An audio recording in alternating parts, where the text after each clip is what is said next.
မြန်မာတက်ကရဲ့1989ခုနှစ်ကိုကုပြောင်းရရှိလာတဲ့ဒီနှစ်လိုမင်္ဂလာရှိလာတဲ့မြန်မာနှစ်တွေကိုအခါသမယမှာပြည်တော်သမ္မတမြန်မာနိုင်ငံတော်အတွင်းမှာမိတိတည်ထန်ကြတဲ့ပြည်တော်စုဘွားတိုင်းရင်းသားမိဘပြည်သူများအားလုံးအပါအဝင်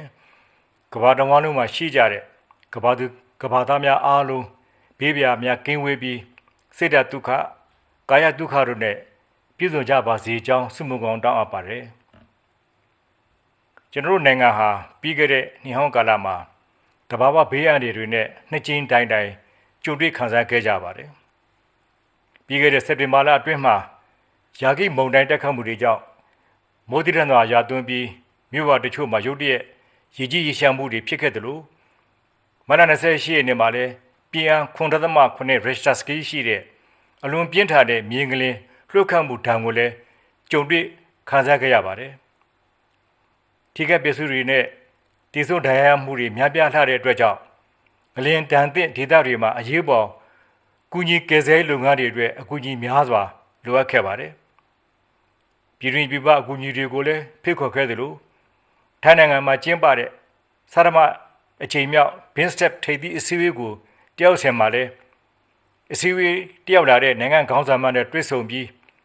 မြေငလင်နဲ့ပတ်သက်လို့အကူအညီတောင်းခံခဲ့ပါတယ်ငလင်ဘေးတဲ့ဒေသတွေမှာရေးပေါ်ကယ်ဆယ်လုပ်ငန်းတွေကိုအင်တာအားတဲ့ကူညီဆောင်ပေးကြတဲ့ပြည်တွင်းပြည်ပကကူညီကယ်ဆယ်ရေးအဖွဲ့ဝင်များနဲ့ငလင်ဘေးတဲ့ပြည်သူတွေအတွက်လိုအပ်တဲ့ထောက်ပံ့ရေးပစ္စည်းကယ်ဆယ်ရေးပစ္စည်းများနဲ့အလှူငွေတွေကိုပေးရထူထမ်းပေးကြတဲ့ပြည်ပနိုင်ငံများနဲ့ပြည်တွင်းကအလှူရှင်များအားလုံးကိုလည်းအထူးပင်ကျေးဇူးတင်ရှိကြောင်းပြောလိုပါတယ်ကျွန်တော်တို့စုအနေနဲ့ငလင်ဒဏ်ခံဒေသတွေရဲ့ပြန်လည်တည်ဆောက်ရေးနဲ့ပြန်လည်ထူထောင်ရေးလုပ်ငန်းတွေကိုအများဆုံးဆောင်ရွက်ပေးသွားပါမယ်မိဘပြည်သူများရဲ့စုပေါင်းအားနဲ့ဆောင်ရွက်ရင်ပုံမှန်အခြေအနေကိုအများဆုံးရောက်ရှိနိုင်မယ်လို့ယုံကြည်ပါတယ်နိုင်ငံတော်မှာစစ်မှန်စည်းကမ်းပြည့်ဝတဲ့ပါတီစုံဒီမိုကရေစီစနစ်ခိုင်မာစေရေးဒီမိုကရေစီနဲ့ဖက်ဒရယ်စနစ်ကိုအခြေခံတဲ့ပြည်ထောင်စုတည်ဆောက်ရေးကိုကျွန်တော်တို့ဆွေးရကရည်မှန်းချက်ထားဆောင်ရွက်လေရှိနေပါတယ်ပြည်သူလူထုလိုရတဲ့ပါတီစုံဒီမိုကရေစီစနစ်ကိုအများဆုံးပြန်လည်ကောင်ထယ်ပေးနိုင်ဖို့အတွက်လာမယ့်ဒီဇင်ဘာလအတွင်းမှာလွတ်လပ်ပြီးတရားမျှတမှုအပြည့်ရှိတဲ့ပါတီစုံဒီမိုကရေစီထူထူရွေးကောက်ပွဲကိုကျင်းပပေးနိုင်ဖို့ကျူးပန်းဆောင်ရွက်လေရှိနေပါတယ်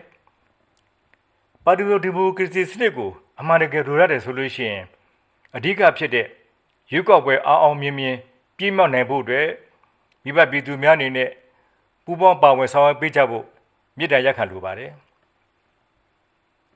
ကျွန်တော်တို့ဆိုရအနေနဲ့နိုင်ငံတော်နဲ့နိုင်ငံသားအားလုံးရဲ့အကျိုးစီးပွားကိုအကောင်းဆုံးအကောင့်ထဲ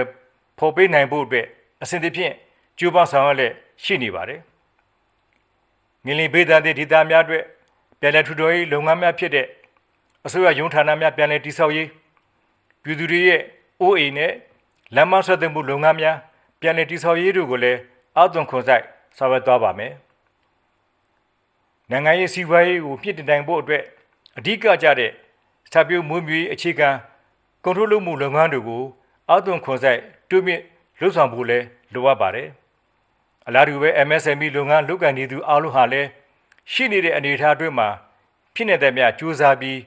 ကွန်ထရိုးလုပ်မှုများကိုပြုလုပ်ကြစီလိုပါတယ်နိုင်ငံဖွံ့ဖြိုးတိုးတက်ရေးမှာပညာရေးဟာလည်းအရေးကြီးလာပါတယ်ဒါကြောင့်လာမယ့်ပညာသင်နှစ်မှာကျောင်းရဲ့အရွယ်ကလေးအားလုံးမြက်ပြက်မုတ်ကွယ်ပညာသင်ကြားနိုင်ရေးကိုအလေးထားပြီးတော့မှဝမ်ဝမ်ပူပေါင်းဆောင်ရွက်ပေးကြဖို့လည်းတိုက်တွန်းလိုပါတယ်နိုင်ငံတော်ဖွံ့ဖြိုးတိုးတက်စေဖို့အတွက်တည်ငြိမ်အေးချမ်းမှုလည်းလိုအပ်ပါတယ်ဒါကြောင့်လည်းရေရှည်တည်တတ်ပြီးစစ်မှန်တဲ့ငြိမ်းချမ်းရရှိအောင်ကြိုးပမ်းဖော်ဆောင်နေပါတယ်လက်ရှိဖြစ်ပေါ်နေတဲ့ပဋိပက္ခတွေကိုအစိုးရနိုင်ဖို့ကျွန်တော်တို့အစိုးရကနိုင်ငံရေးပြဿနာကိုနိုင်ငံရေးနည်းနဲ့သာဖြေရှင်းကြဖို့ဖိတ်ခေါ်ကမ်းလှမ်းထားပြီးလည်းဖြစ်ပါတယ်ပြည်တော်စုပွားတိုင်းရင်းသားညီကိုများဖြစ်ကြတဲ့အတွက်ပြည်တော်စုစိတ်ဓာတ်ကိုရင်ဝယ်ပိုက်ပြီးပူးပေါင်းပါဝင်ဆောင်ကြလိမ့်မယ်လို့လည်းယုံကြည်ပါတယ်နှိဟောင်းမှာကျွန်တော်တို့ကြုံတွေ့ခဲ့ရတဲ့ဘေးဒုက္ခတွေအခက်အခဲတွေစေခွန်မှုတွေကနေအားနည်းချက်တွေကိုသင်ခန်းစာဖော်ထုတ်ပြီးနှစ်သက်မှာအတွေ့အကြုံအမြင်သစ်နဲ့နိုင်ငံတော်ကဆက်လက်ရှောက်လန်းမဲ့ပါတီစုဒီမိုကရေစီဖော်ဆောင်မှုမှာနိုင်ငံသူနိုင်ငံသားများအားလုံး ပူးပေါင်းပါဝင်ဆောင်ရွက်ကြပါစို့လို့နှစ်သစ်ကိုနှုတ်ခွန်းဆက်စကားပြောကြားလိုက်ပါတယ်အားလုံးကိုကျေးဇူးတင်ပါတယ်ခင်ဗျာ